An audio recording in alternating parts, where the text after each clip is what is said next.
Alrighty, folks, let's continue with Yarn Slingers.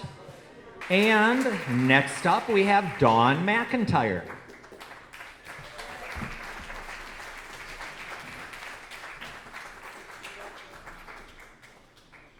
I'd been out of high school for a few years and found myself without a job.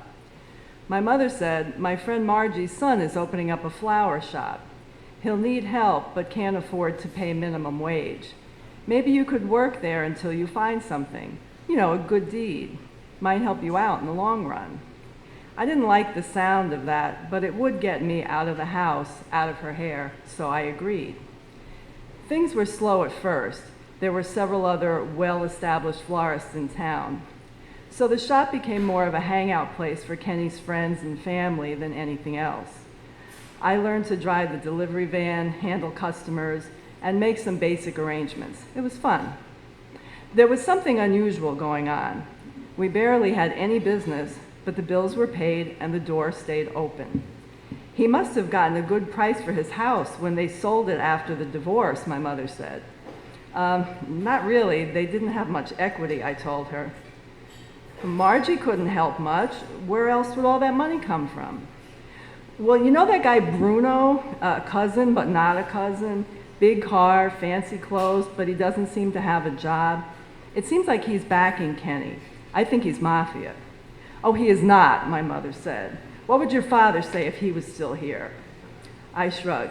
He'd say Bruno's mafia, and he'd probably be proud that I figured it out. We let the matter drop. Kenny was pleasant and funny and a patient flower arranging and huge van parking teacher.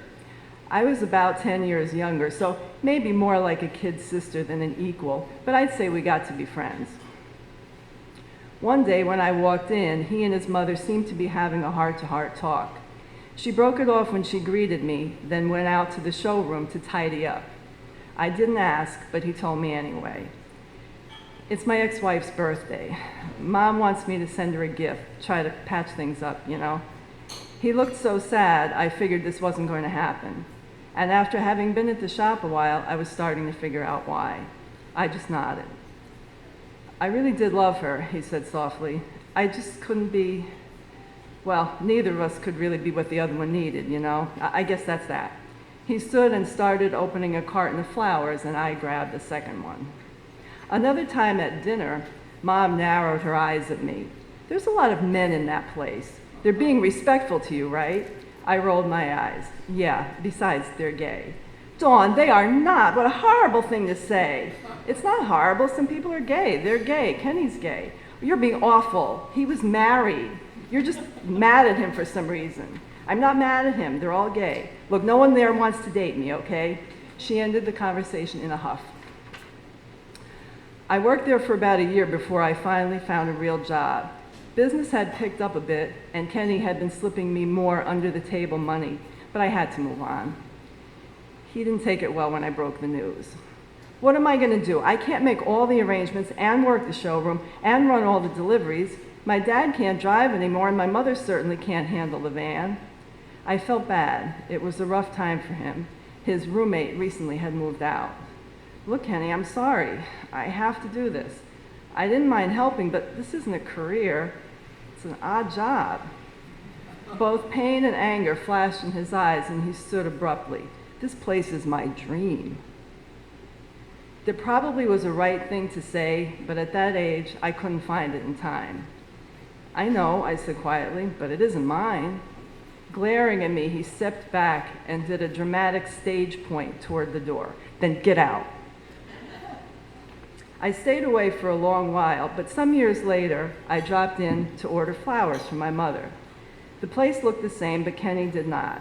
His jeans were tighter, he wore an earring, and the man working with him was introduced as his life partner. I was happy for him.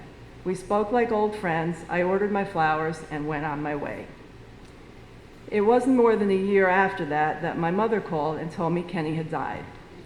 He got sick a few months ago. It just kept getting weaker and weaker. It's such a mystery. No one knows what it was. Margie is heartbroken. You should call her.